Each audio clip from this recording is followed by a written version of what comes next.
નવરાત્રિ દરમિયાન માં દુર્ગાના 9 રૂપો. નવરાત્રિ દરમિયાન માં દુર્ગાના 9 રૂપો ખૂબ મહત્વ ધરાવે છે અને દરેક દિવસને તેમના એક અલગ સ્વરૂપની પૂજા માટે સમર્પિત કરવામાં આવે છે. અહીં એક રૂપનો વિસ્તૃત ઉલ્લેખ છે. 1. શૈલપુત્રી. નવનિધિ રૂપોમાં પ્રથમ છે માતા શૈલપુત્રી.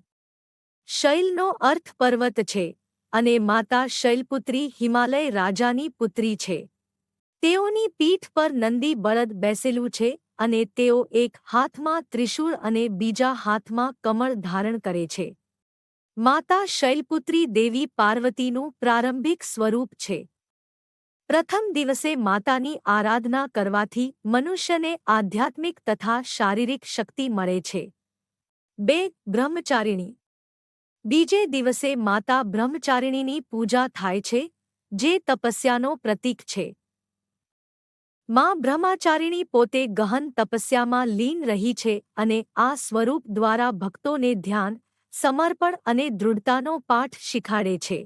તેમની પૂજાથી મનુષ્યને ધૈર્ય અને અખંડ શાંતિ મળે છે. 3. ચંદ્રઘંટા.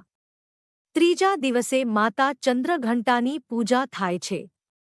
તેમના મસ્તક પર અર્ધચંદ્ર ધરાયેલો છે, જે ચંદ્રઘંટા નામ આપે છે. તેમના આ સ્વરૂપને સહાનુભૂતિ અને પરાક્રમનું પ્રતીક માનવામાં આવે છે.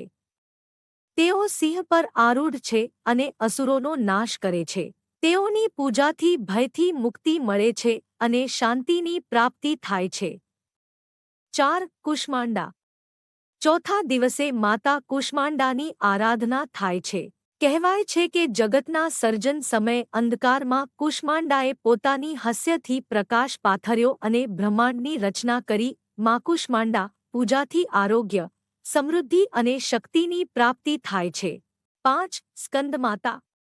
પાંચમા દિવસે માતા સ્કંદમાતાની પૂજા થાય છે, જે દેવસેનાના સુપ્રસિદ્ધ દેવ સ્કંદ કાર્તિકેયની માતા છે. તેઓએ 2 હાથમાં કમળ, એકમાં કુમાર કાર્તિક અને એક હાથમાં વરદ મુદ્રા ધારણ કરી છે. તેમની પૂજાથી સંતાનના કલ્યાણ અને મમત્વની પ્રાપ્તિ થાય છે. 6. કાત્યાયની. છઠ્ઠા દિવસે માતા કાત્યાયનીની પૂજા થાય છે. મહિષાસુરનો વિનાશ કરનારી આ દેવી ખૂબ શક્તિશાળી અને ક્રોધથી ભરપૂર છે. કાત્યાયનીની પૂજાથી દુષ્ટ શક્તિઓ અને દુઃખોને નાશ કરવામાં મદદ મળે છે. 7. કાલરાત્રિ. સાતમા દિવસે માતા કાલરાત્રિની પૂજા થાય છે. તેઓના શરીરનો રંગ કાળો છે અને તેઓ ભયાનક સ્વરૂપ ધરાવે છે. તેમના આ સ્વરૂપે અસુરોનો નાશ કર્યો છે.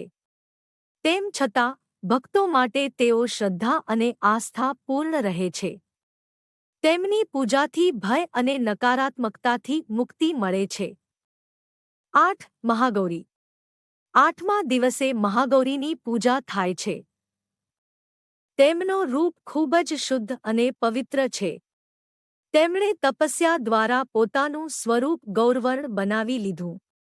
મહાગૌરીની આરાધના કરીને લોકોના પાપો ધોવાય છે અને ભક્તોને ધર્મ, અર્થ, કામ અને મોક્ષનો લાભ મળે છે.